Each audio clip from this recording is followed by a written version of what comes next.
Hello दोस्तों। मैं हूं अंकित सिंह राणा और प्रताप एकेडमी के ऑफिशियल यूट्यूब चैनल पर आप सभी का स्वागत है। आज हम आर्मी का जो एग्ज़ाम है 30 जनवरी को जो आने वाला एग्ज़ाम है उससे रिलेटेड जीके की क्लास करेंगे। ये उस क्लास का पांचवा भाग है, पांचवा लेक्चर है। इससे पहले 4 क्लासेस हो चुकी हैं जीके की। अगर आपने नहीं देखी है तो आप चैनल पे जाके देख सकते हो, ठीक है। अलग से प्लेलिस्ट बनी हुई है आर्मी जीडी के नाम से, ठीक है जी। और साइंस की भी क्लासेस चली हुई हैं, अगर आपने साइंस की भी नहीं देखी तो आप वो भी देख सकते हो। ये हमारा इंस्टाग्राम का अकाउंट है। आपको आर्मी से रिलेटेड कोई भी क्वेरी है, कोई भी समस्या है तो आप डायरेक्टली मैसेज कर सकते हो। कोई इशू नहीं है, आप यहाँ से हमें डायरेक्ट मैसेज करें, ठीक है जी। और टेलीग्राम चैनल से भी जुड़ सकते हो हमारे, वहाँ से आपको सारी पीडीएफ हैं, हमारे जितने भी लेक्चर हैं सभी की पीडीएफ आपको टेलीग्राम चैनल से मिल जाएगी। आप ज्वाइन कर सकते हो। दोनों के लिंक, इंस्टाग्राम और टेलीग्राम दोनों के लिंक आपको वीडियो के नीचे डिस्क्रिप्शन में मिल जाएंगे। वीडियो के नीचे डिस्क्रिप्शन से आप देख सकते हो, ठीक है जी। चलिए पहले प्रश्न से शुरू करते हैं फटाफट। हिंद महासागर का सर्वाधिक गहरा गर्त कौन सा है? ठीक है ना। हिंद महासागर का सर्वाधिक गहरा गर्त कौन सा है?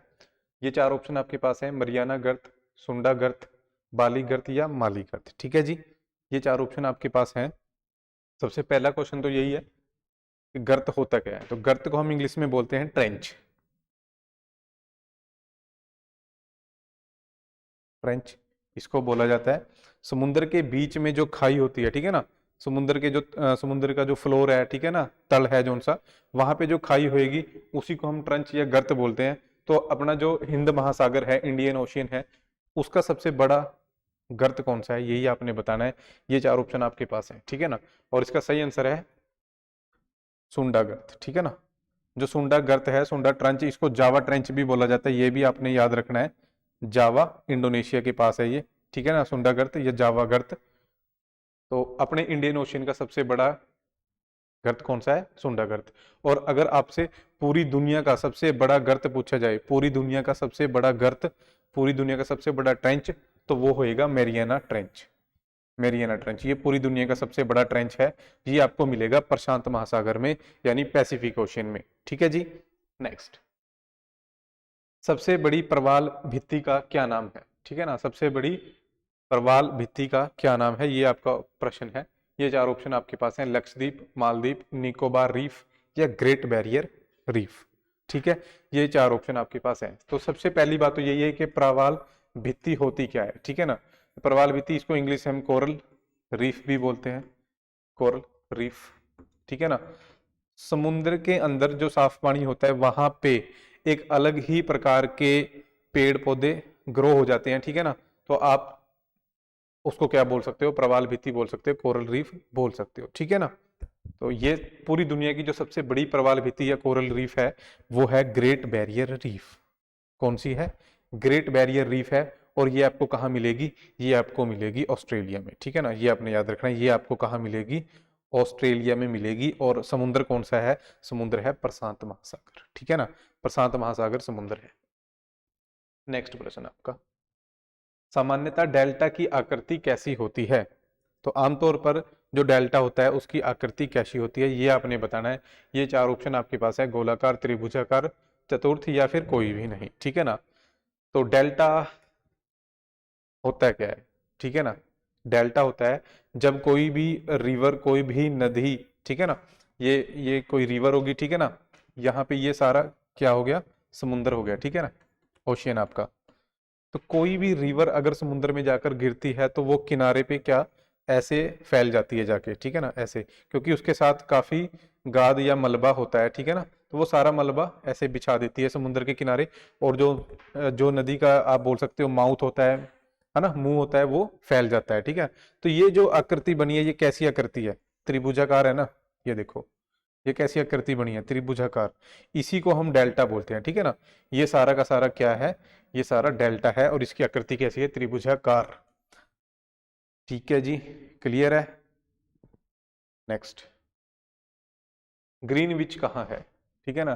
तो ये एक जगह का नाम है ग्रीनविच। ये आपको कहाँ मिलेगी? काफी इंपॉर्टेंट क्वेश्चन है, आर्मी, एसएससी, जीडी या ऊपर के जितने भी एग्जाम है सब में पूछा गया है, ठीक है ना। ये आपको कहाँ मिलेगी? ये आपको मिलेगा शहर लंदन में, ठीक है ना। ये आपको कहाँ मिलेगा? लंदन में मिलेगा। नेक्स्ट, ग्रेनाइट किस तरह की चट्टान है? तो ये आपके लिए प्रश्न है। ग्रेनाइट किस तरह की चट्टान है?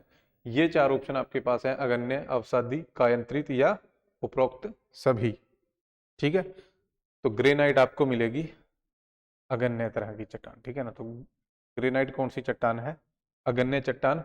और अगन्य चट्टान को ही हम प्राथमिक चट्टानें भी बोलते हैं। तो ये क्वेश्चन भी आ जाता है कि किस तरह की चट्टानों को प्राथमिक चट्टानें कहा जाता है। ठीक है, किस तरह की चट्टानों को कहा जाता है प्राथमिक चट्टानें? अगन्य चट्टानों को। ठीक है, नेक्स्ट, सबसे बड़ा प्रायद्वीप कौन सा है? ठीक है, तो ये कौन सा प्रश्न है, सबसे बड़ा प्रायद्वीप? प्रायद्वीप होता क्या है सबसे पहली बात? ठीक है ना, ये चार ऑप्शन आपके पास है। प्रायद्वीप धरती का कोई ऐसा टुकड़ा आप बोल सकते हो, या कोई ऐसी धरती जो तीनों साइड से पानी से घिरी हो। ठीक है ना, जैसे हमारा इंडिया है नीचे से, ऐसा है ना, तो ये तीनों साइड से पानी से घिरा हुआ, इधर भी पानी है, नीचे भी पानी, और इस साइड भी पानी। तो धरती का ये जो एरिया है, इस एरिया को हम बोलेंगे प्रायद्वीप। ठीक है ना, तो पूरी दुनिया का सबसे बड़ा प्रायद्वीप कौन सा है? अरब प्रायद्वीप। कौन सा है? अरब प्रायद्वीप। इसको इंग्लिश में हम पेनिनसुला भी बोलते हैं, पेनिनसुला, अरब पेनिनसुला, या सबसे बड़ा पेनिनसुला है पूरे वर्ल्ड का। ठीक है, नेक्स्ट, फ्रांस और ब्रिटेन के बीच सागर को क्या कहा जाता है? ठीक है ना, तो फ्रांस और ब्रिटेन के बीच में एक समुद्र है छोटा सा, उसको क्या बोला जाता है? ये चार ऑप्शन आपके पास हैं, लाल सागर, फ्रांस चैनल, भूमध्य सागर, या फिर इंग्लिश चैनल। ठीक है, इसका सही आंसर है इंग्लिश चैनल। ठीक है जी, इंग्लिश चैनल।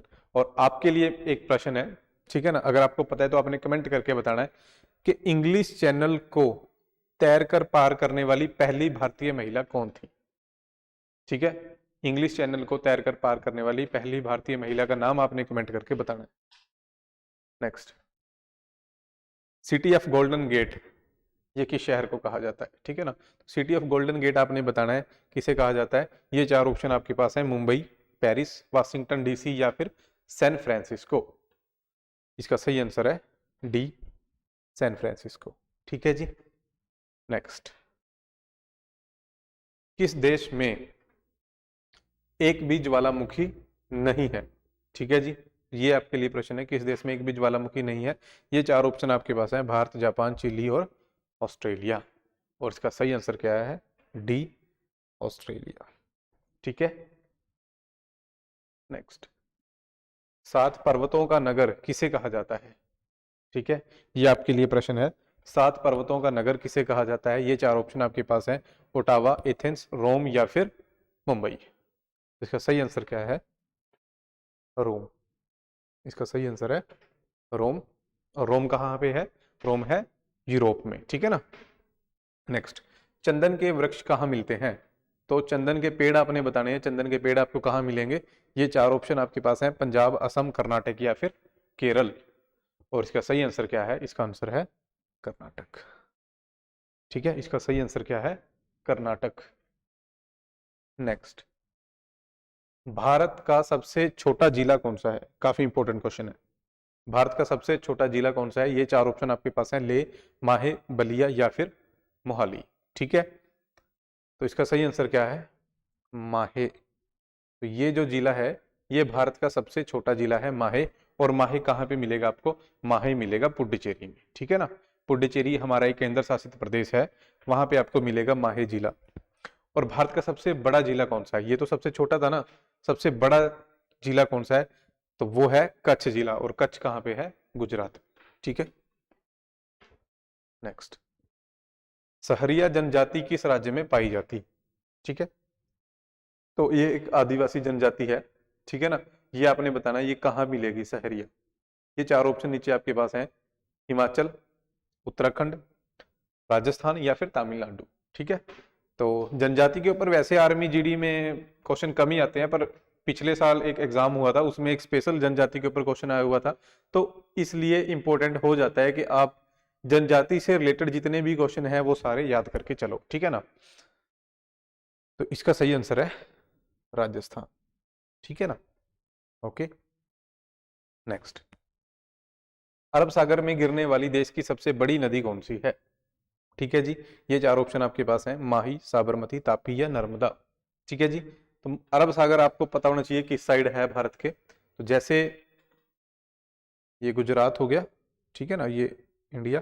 तो ये जो समुद्र है ये सारा का सारा क्या है, अरब सागर है, ठीक है ना। तो अरब सागर में गिरने वाली भारत की सबसे बड़ी नदी कौन सी है, तो इसका सही आंसर है नर्मदा, ठीक है ना, नर्मदा नदी। ये अरब सागर में गिरने वाली भारत की सबसे बड़ी नदी है। और नर्मदा नदी के बारे में अपने याद रखना है, नर्मदा नदी को मध्य प्रदेश की लाइफ लाइन भी कहा जाता है, ठीक है ना। ये डायरेक्ट क्वेश्चन आता है पेपर में कि किस नदी को मध्य प्रदेश की लाइफ लाइन कहा जाता है, तो उसका सही आंसर क्या है फिर, नर्मदा, ठीक है जी। नेक्स्ट, विश्व की सबसे लंबी वलित पर्वत श्रृंखला कौन सी है, वलित पर्वत श्रृंखला, ठीक है ना। तो वलित का मतलब क्या होता है, वलित का मतलब होता है फोल्ड, ठीक है ना, ठीक है। जो हमारी धरती है उसके फोल्ड होने से जो पर्वत बनते हैं वही होते हैं वलित पर्वत, ठीक है ना। तो विश्व की सबसे लंबी वलित पर्वत श्रृंखला आपने बतानी है। ये चार ऑप्शन आपके पास हैं, हिमालय, रॉकी, एल्प्स या फिर एंडीज। तो इसका सही आंसर है, उन्होंने लंबी पूछा है ना, तो लंबी का आंसर है एंडीज, ठीक है। अगर इस क्वेश्चन को लंबी की जगह वो कर देते ऊंची, ठीक है ना, वो कर देते हैं ऊंची, तो विश्व की सबसे ऊंची वलित पर्वत श्रृंखला कौन सी है, तो इसका आंसर हो जाएगा हिमालय, समझे बात। और अगर वो कर देते हैं विश्व की सबसे नई, ठीक है ना, विश्व की सबसे नई या नवीन, ठीक है ना, वलित पर्वत श्रृंखला, तो भी इसका आंसर क्या हो जाएगा, हिमालय। तो विश्व की सबसे लंबी अगर पूछे तो एंडीज, और विश्व की सबसे ऊंची और नई पूछी जाए तो हिमालय। हिमालय कहाँ पे है, हिमालय भारत, नेपाल, चाइना, यहाँ पे मिलेंगे आपको। और एंडीज पर्वत श्रृंखला ये आपको मिलेगी दक्षिणी अमेरिका में, ठीक है ना, दक्षिणी अमेरिका में ये आपको मिलेगी। नेक्स्ट, पृथ्वी को 15 डिग्री घूमने में कितना समय लगता है, तो ये आपने बताना है। पृथ्वी को 15 डिग्री घूमने में कितना समय लगता है, ये चार ऑप्शन आपके पास हैं, 15 मिनट, 30 मिनट, 45 मिनट या फिर 60 मिनट। तो इसका सही आंसर है 60 मिनट, ठीक है। नेक्स्ट, नीलगिरी पहाड़ियों की सबसे ऊंची चोटी का क्या नाम है, तो नीलगिरी की पहाड़ियों की सबसे ऊंची चोटी आपने बतानी है। ये चार ऑप्शन आपके पास हैं, महेंद्रगिरी, अन्नाईमुड़ी, डोडा बेटा या फिर गुरु शिखर, ठीक है जी। तो इसका सही आंसर क्या है, डोडा बेटा।